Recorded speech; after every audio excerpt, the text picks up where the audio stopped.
the way, I'm Jen Patrick D. Suarez, age 25. I'm working in Oxitec Solution Company.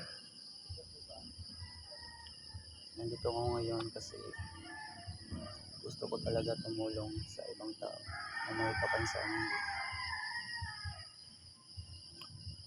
Dahil may isang tao na nakita ko sobrang sipag talaga.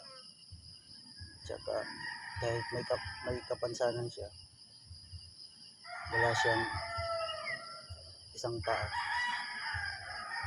Nagsikap talaga siya. Nandito ko ngayon sa site ng labor namin. Tsaka nandito kami sa second floor. Yung lalaki na nag-build out,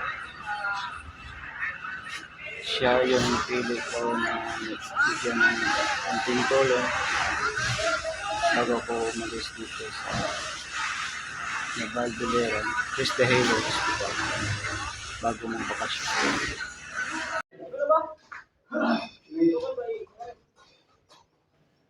Suka-suka tayo, no? Dua galungan?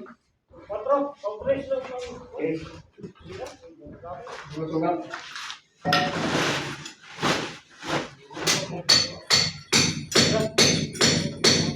Salamat. Salamat. Next. Oh, muna si Atod. Oh. Tod, mo nang gikan sa Oxitec to ha. Salamat. Salamat. Sayo ka Rocky. Eh. Dong. Mao ni atong labor town nga bisan to og disable pero ning kamot. Ay kuyang pa na ikaw mo dapat tagkabanan mo dun. Ipon makabalik ko. Balik lang ha. Salamat. Unsa pa ba?